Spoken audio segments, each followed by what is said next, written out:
প্রাক্তন কেন্দ্রীয় মন্ত্রী প্রিয়রঞ্জন দাসমুন্সির উদ্যোগে চাঁচল সদরে স্টেডিয়াম নির্মাণের কাজ শুরু হয়। পরবর্তীতে তৎকালীন সাংসদ মৌসম বেনজির নূরের সাংসদ তহবিল থেকে ৮২ লক্ষ টাকা বরাদ্দে তৈরি হয় ৬টি ব্লক। পরিকল্পনা ছিল পূর্ণাঙ্গ স্টেডিয়াম গড়ে তোলার, তবে সেই পরিকল্পনা আজও সম্পূর্ণ বাস্তবায়িত হয়নি। সংস্কার ও রক্ষণাবেক্ষণের অভাবে গ্যালারির একাধিক জায়গায় ধরেছে ফাটল। মাঠ জুড়ে রয়েছে অসংখ্য গর্ত। বিভিন্ন অনুষ্ঠানের পর সেগুলি আর ভরাট করা হয়নি। স্থানীয়দের অভিযোগ, সন্ধ্যার পর মাঠে বসছে নেশার আসরও।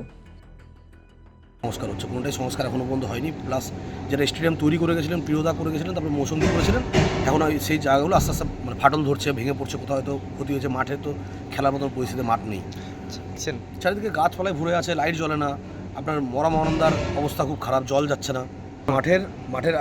মাঠে যে কী হচ্ছে, মাঠে গর্ত, প্রচুর গর্ত হয়ে আছে, জায়গায় জায়গায় গর্ত হয়ে আছে। যারা আজকে প্রোগ্রাম করছে, মাঠের মধ্যে কোনো প্রোগ্রাম হচ্ছে, বাস ফাস দিয়ে প্যান্ডেল ফ্যান্ডেল হচ্ছে, করে নিয়ে সেখানে হচ্ছে সংস্কার হচ্ছে না। মাঠ পুরোপুরি আজকে ভেঙে, মাঠে যে যাচ্ছে সকালবেলা কেউ খেলতে যায়, সকালে অনেক চাঁচলে অনেক ছেলেরা আছে যারা খেলাধুলা করে, সন্ধ্যাবেলা শরীরচর্চার জন্য অনেক মানুষ যায়, তারা বিপদের মুখে পড়ছে। এর আগে আমাদের চাঁচলের একজন ব্যক্তি স্টেডিয়াম থেকে পড়ে মারা গেলেন, কোনো রেলিং ব্যবস্থা নেই, কোনো কিছু নেই, স্টেডিয়াম থেকে পড়ে মারা গেলেন।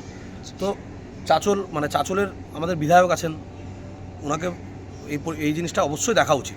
বাজে অবস্থা, এত বাজে অবস্থা। অবশ্যই এই মাঠ থেকে অনেকে, চাঁচলে অনেক খেলোয়াড় আছে যারা এই মাঠ থেকে, চাঁচল স্টেডিয়াম মাঠ থেকে খেলে গিয়ে আজকে বাইরে খেলছে, কিন্তু আস্তে দিন এমন আছে যে মাঠের খেলার মতন পরিস্থিতি থাকছে না।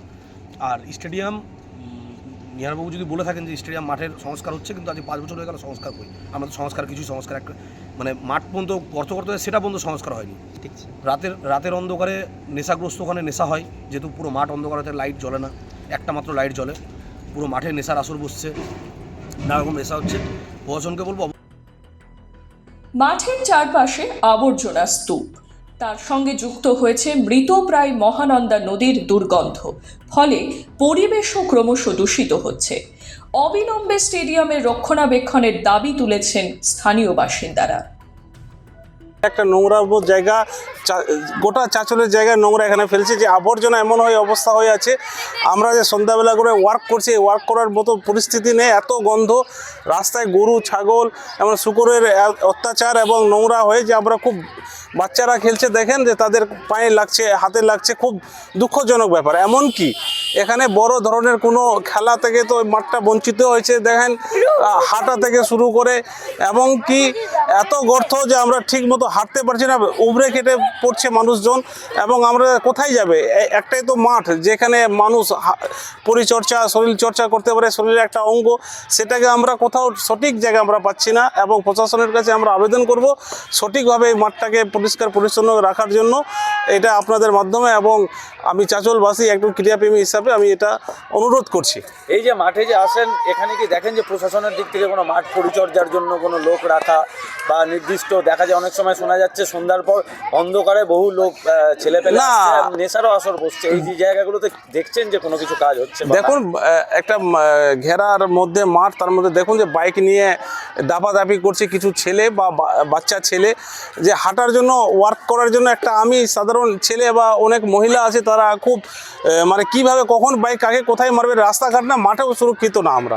তার জন্য বলছি, প্রশাসনের কাছে দৃষ্টি আকর্ষণ করছি, কমসে কম আগে একটা সিভিক টিভিক দেখা যেত, এখন বর্তমানে দেখা যাচ্ছে না। সেটা যদি হয়, তাহলে আমাদের সুরক্ষাটা মাথায় রেখে, আমাদের সকলের সুরক্ষাটা মাথায় রেখে যেন এটা করা উচিত। রক্ষণাবেক্ষণের অভাব রয়েছে, অবশ্যই রক্ষণাবেক্ষণের অভাব রয়েছে। গাড়ি পার্কিংয়ের টাকা নেওয়া হচ্ছে, কিন্তু বাকি কাজ করা কিছু হচ্ছে না। পূর্ণাঙ্গ স্টেডিয়াম না হওয়ায় এখানে রাজ্য স্তরের কোনো খেলায় আয়োজন করা যায় না। প্রতিদিন শরীর চর্চা বা অনুশীলনে আসা যুবকদেরও পড়তে হচ্ছে নানা সমস্যায়। বরাদ্দ অর্থ থাকা সত্ত্বেও কেন কাজ থমকে গেল, তা নিয়ে প্রশ্ন তুলছেন স্থানীয়রা। বিষয়টি নিয়ে রাজ্য সরকারকে নিশানা স্থানীয় বিজেপি নেতার। কিন্তু বর্তমানে যে স্টেডিয়াম তো এখনও পর্যন্ত পূর্ণাঙ্গ রূপ পায়নি। কেন পায়নি, কী জন্য পায়নি, তারা প্রশাসনিক আমলারা ভালো বলতে পারবে। কারণ কোনো বিশেষ কোনো বড় ফান্ড বা বড় রকম কোনো কাজ দেখতে পাচ্ছি না। এখানে সাধারণ মানুষ শরীরচর্চার জন্য যায়, ক্রিকেট খেলা হয়, নির্দিষ্ট টুর্নামেন্ট হয় এবং এইখান থেকে চাঁচল ক্রিকেট একাডেমি তাদের ছাত্রদেরকে প্র্যাকটিস করিয়ে রাজ্য স্তরে আজকে মোটামুটি প্লেয়ার তৈরি করছে। তো সমস্ত জায়গা থেকে এই চাঁচলের একটা প্রাণকেন্দ্রের মধ্যে শরীরচর্চা এবং সমস্ত রকম শারীরিক অ্যাক্টিভিটি করার জন্য একটাই মাধ্যম হলো, সেটা হলো এখন সেই স্টেডিয়ামের মাঠ। তো সেই জায়গা থেকে সেটার পরিকাঠামো দিক থেকে রাত্রেবেলা দেখা যায় যে কিছু ছেলেপেলেদের আনাগোনা বেড়েছে এবং সেখানে মদ্যপান হচ্ছে, মদের বোতল পাওয়া যাচ্ছে এবং পুরো জঙ্গলে ভর্তি। এখন এটার সমস্ত কিছু অ্যাডমিনিস্ট্রেশন লেভেলে দেখা উচিত। অ্যাডমিনিস্ট্রেশন এটার দিকে কোনো ভ্রুক্ষেপ করছে না। আমরা চাইবো যে চাঁচলবাসী হিসাবে যাতে এটার দ্রুত রক্ষণাবেক্ষণ হোক এবং নিয়মিত চর্চা হোক সেখানে পরিচর্যার জন্য এইচডিও সাহেব যাতে দৃষ্টি আকর্ষণ করে। দেখুন, সারা জীবনে তো চাঁচল বঞ্চিত হয়েছে, সে সর্বস্তরেই বঞ্চিত হয়েছে। তো সেইখানে এই যে ছোট্ট একটা স্টেডিয়াম, যেখানে চাঁচলের প্রায় পপুলেশনের একাধিক মানুষই সেখানে কিন্তু যায়, হ্যাঁ, তো সেই জায়গা থেকে আমি এতটুকুই বলবো যে এই জায়গাগুলোকে ঠিক করার প্রয়োজন আছে, কারণ শরীরচর্চাটা মানুষের দৈনন্দিন জীবনে সবথেকে বড় দরকার। তো সেই জায়গা থেকে প্রশাসনিক আমলারা এটাকে ভ্রুক্ষেপ করছে না।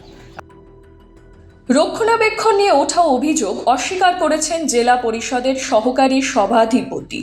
তবে মাঠে মদ্যপানের অভিযোগ খতিয়ে দেখার আশ্বাস দিয়েছেন তিনি। চাঁচলের যুব সমাজের স্বপ্ন আজ ভাঙা গ্যালারির ফাটলে আটকে। ভোটের আগে শুধু প্রতিশ্রুতি নয়, চাই বাস্তব পদক্ষেপ, এটাই দাবি এলাকাবাসীর। অবহেলায় জর্জরিত এই স্টেডিয়ামকে ফের ফিরে পাবে তার হারানো গৌরব? উত্তর খুঁজছেন চাঁচলবাসী। মালদা থেকে সানু ইসলামের রিপোর্ট, এক্সপ্রেস নিউজ।